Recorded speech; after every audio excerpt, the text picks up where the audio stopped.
We've been taught to disconnect from ourselves. And it happened when we were young, so we don't really remember it. But every time someone shamed us, every time someone scolded us, every time someone mocked us, every time we were afraid and there was no one there to comfort us, we learned that the world wasn't a safe place, and we disconnected from our real self because we didn't want to be punished. And we live in a system where we have rewards and we have punishments. And very early on, we learned that we don't want to be punished. We want to be good. We want to be the person that people love.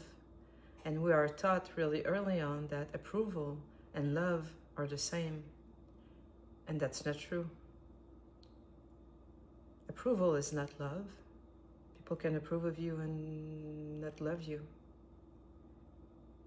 People can love you and not approve of you. But this is what we learned, that love and approval are the same, and they're not. They're not the same. We try to get approval because it seemed to be the best thing we could get. So to get approval, we created this persona that's not real, but a new personality that we wear like a mask and that we are showing the world. This is who I am.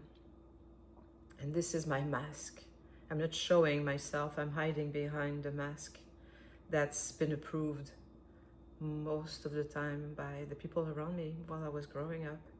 So you have to be good, you have to be silent, you have to listen to people in authority, you have to hide who you are, don't show too much joy, don't cry too long. There are so many things that we weren't allowed to do. You're having too much fun, you're too noisy, sit down, shut up, you're disturbing people. We receive so many messages like that. And we believe those messages because they were coming from people that we loved, or people in authority, and we were taught to believe people in authority. So we changed ourselves to become the person that would be acceptable and the person that would get approval and not get punishments. So we hid our true self because we received the message that it wasn't acceptable. And we keep showing up as someone we're not. And we're really afraid that people are going to find out that we're not who we pretend to be. That false self is very fragile. It's really, really fragile. If people think they made a mistake, see how angry they get and how quickly. It's a real threat because they don't want to lose the approval. They don't want to be punished. They don't want to be rejected. They don't want to be mocked again. They don't want to be shamed again. They don't want to feel guilty again. So we're all going around in life hiding who we really are and showing people an image of ourselves that we think is acceptable in society. Really afraid that people are going to discover that we are not who we pretend to be. And this is the way the world works. Or it doesn't work, actually. Because it doesn't work.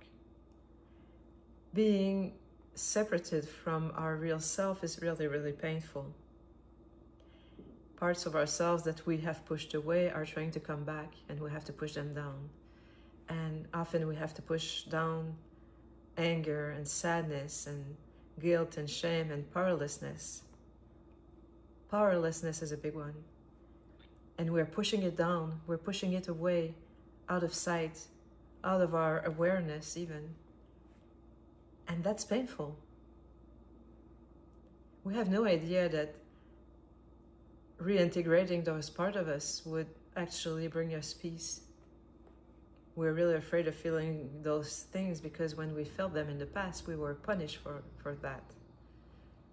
So we're pushing that down.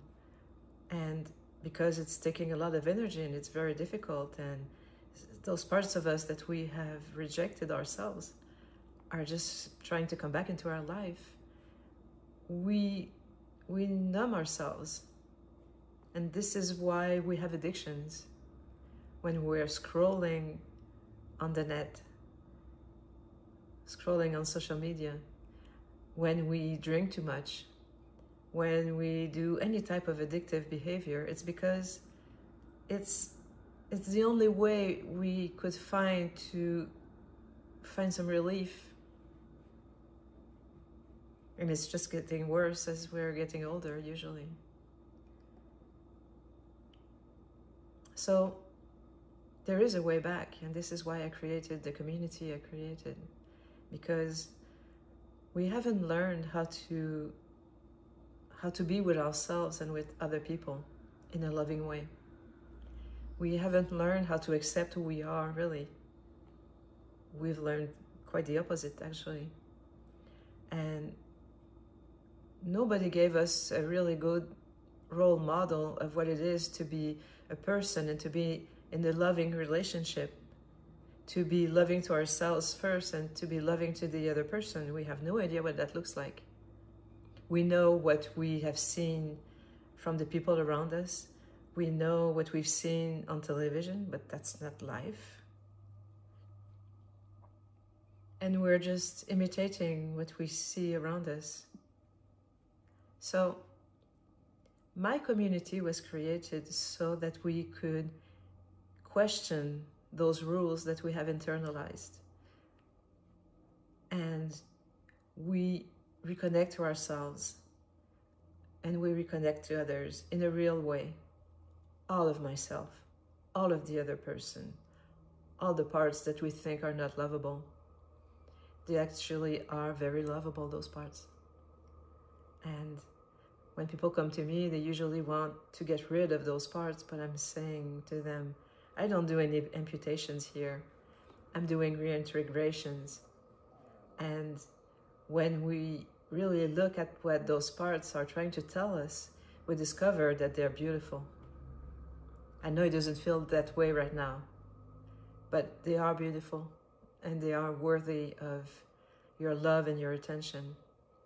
And if you do that reintegration work, you're going to find that your life becomes something else entirely.